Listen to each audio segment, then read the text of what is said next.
what do you pick up from the squad? Just seeing players come in, maybe speaking with them in terms of getting things right, because the AFCON qualifiers did not end well, and the expectations are high on this team, especially as at least the World Cup qualifiers started well, and then there was the issue of the AFCON. Now we are resuming the World Cup qualifiers. What's just the general vibe amongst the players, knowing that the expectations are high on them and they need to get these qualifiers right in order that we return to the World Cup in 2026? Well, there are a number of examples to give. This team has been through situations like this in times past. I remember when we were going into the playoffs against Nigeria in 2022 in March, after a very disastrous Africa Cup of Nations campaign in Cameroon, where we exited at the group stage. Majority of Ghanaians actually gave up on the team, but regardless of the fact that hopes were lost and Ghanaians didn't believe in the quality of the team or in the strides at that point, we were able to qualify at the expense of the Super Eagles of Nigeria, who showed character, quality, dexterity at the AFCON in Cameroon. So yes, there are loads of stories to tell. These players are very much aware of the expectations. The Africa Cup of Nations qualifiers is behind us. At the moment, we are focused on reaching another height, and is to make it to the next World Cup in 2026 in US, Mexico, and Canada. This is the message that we've been preaching to these players from the time we failed to make it to the AFCON until now. As until yesterday, these players know that they have to make themselves proud. They have to change the narrative. They must rewrite the script. They need to correct their wrongs. And the only way to do that is to show it on the pitch. This is another opportunity for them to restore public confidence. And so against Chad, they must win. Against Madagascar, they must win. If indeed we want to get our campaign back on track, we have to sweat and show desire and hunger, to make it to the World Cup in 2026. I see that on the faces of these players. I have the opportunity of meeting them firsthand from the airport to the team hotel yesterday night, and that is the only thing they discuss aside their individual issues. We've had some of them on record to also mention that the World Cup is the biggest competition in the world, with particular reference to an interview Kudus granted recently in England. And you count the benefits of playing at the World Cup, and he is a shining example. He is where he is today because of the impact he made at the World Cup in 2022 in Qatar. So these players want to make it to the World Cup. We've been badly hit by injuries in the lead up to these games, but I think we still have enough quality to do this job. We are leaving no stone unturned. A lot has been done behind the scenes. I spoke to you the other day, and I mentioned that, until the players arrive, not much is said about preparation. But preparation starts from the day you begin to speak to the players, you engage the players, visit the players, talk to them about a need for us to bounce back and all of that. So we've had these conversations many months ago.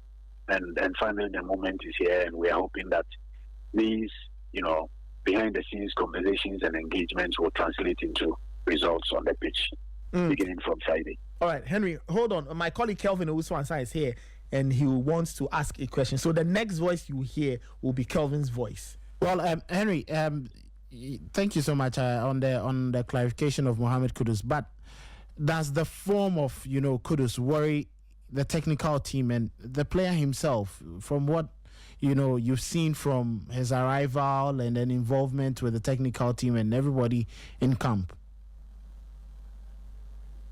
Kevin, what I know is that from experience, these things happen. He had an amazing campaign in his debut year in England. You would have expected that this high-level performance would continue. Unfortunately, I think he's not been able to hit the mark this season. But he's a strong lad.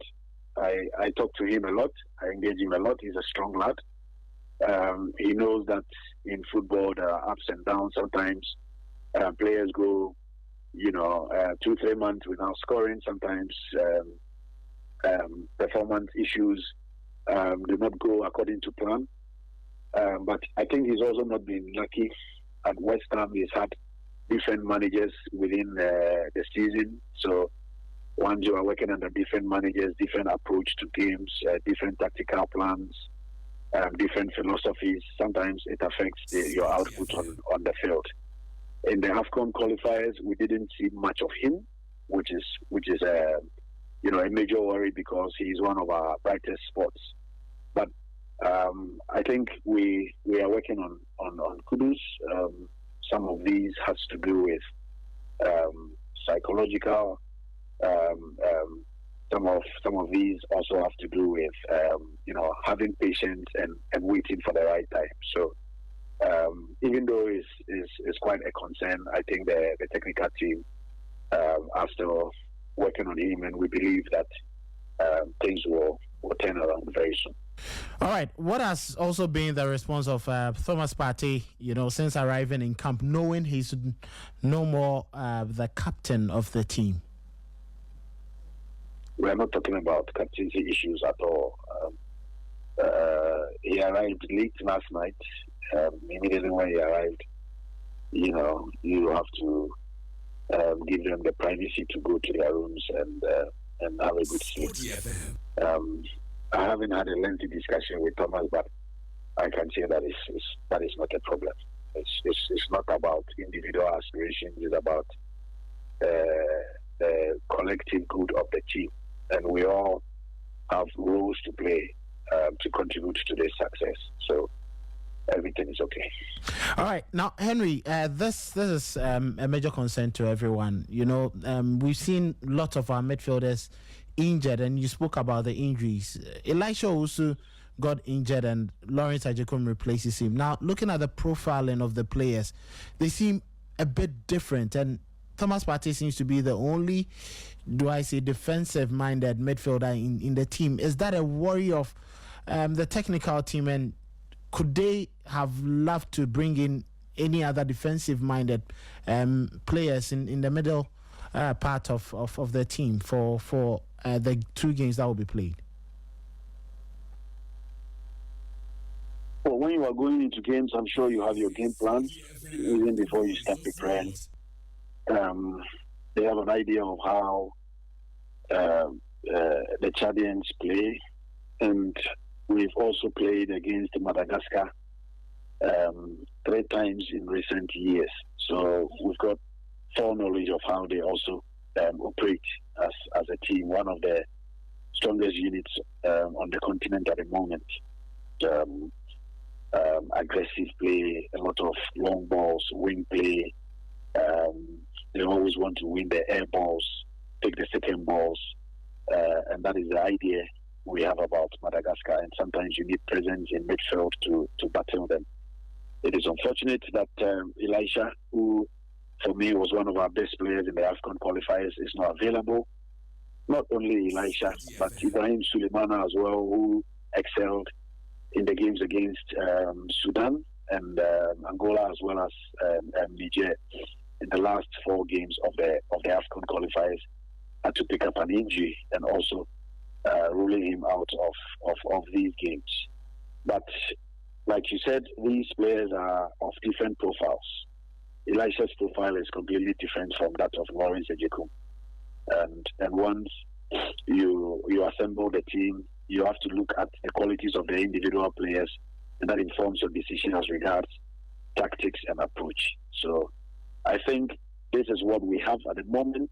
I haven't spoken to them. I think the whole of last week I was with the technical team in putting this squad together. Whilst getting ready for the release. Then Tariq Lante's incident happened. Then Majid also had his club calling to inform us that he recently recovered and traveling to Ghana to take part in aggressive training and all of that. The advice will not be good enough for the player, so they want him to get to his level during the international break, which is why he was also left out. So yes, it's unfortunate that we kind of missed our players, some of our regular players at this crucial moment. But I think the technical team will devise means to make good use of the materials available at this point. All right. Now, Henry, the Black Stars have the public to win over. Ghanaians seem to have lost faith and love and passion for the senior national team. How is the GFA helping them to achieve, this, winning back the love of Ghanaians during this qualification process? Well, the first thing was for the players to tell their stories, which is why we had a strategy of allowing the players to speak. So you'd realize that in the last few days or few weeks, we've been releasing videos of these players. They are the main actors, and sometimes it is appropriate that they speak. They speak to the media. They speak to the public, through the media. After that, I think that we've also had lots of engagements from traditional rulers to major stakeholders and all of that. The technical team on their own have also had some engagements in the last few days. Now we can only win back the trust of the people through performance, through results. Unfortunately, that is what sports is about. That is what football is about. When the performance is not good, you do not expect the people to cheer you on. So the only way to restore that public confidence and win back the trust and the love is to be positive on the pitch, is to translate all these decisions, actions, engagements, what have you, into results. And beginning from Friday, we have the opportunity to win back the trust of Ghanaians. Beginning from Friday, we have the opportunity to restore public confidence. And we are all committed to it. Yesterday, when the minister visited the team, is one of the things he addressed, telling the players to let go what is past and focus on the future. And the future begins from Friday. We think that we have to win these two games against Chad and Madagascar to get our campaign back on track, and then also to restore that public confidence and win the trust of the people. All right, Henry. Nathan here. Just final question. So this relay is interesting. yes. We are just trying to get as much as possible. It's an interesting relay. Dwayne Chambers and Usain Bolt. Yes. That's what we are doing this morning. Finally, Henry. So between now and match day, what's the itinerary looking like for the Black Stars? We are grateful to Ghanaians first of all for believing in the team, even though their beliefs are quite shaky, and it's because of recent results. Thursday's session is partially open to the media. The coach will address the media on Thursday. Okay. And then the first 15 minutes of the training will be open to the media. The CAF and FIFA regulations. And then after that, the media will be excused and the training will continue. Okay. We are doing so because Wednesday will be more of tactical and team shaping, same as Thursday, just to get ready for the match on Friday. All right. Finally, the Chadians are in town. We do know. Have you interacted with them? How are they also getting ready? How comfortable are they? Are there any challenges they faced since arriving in Ghana? Yes, we are aware that they are in town.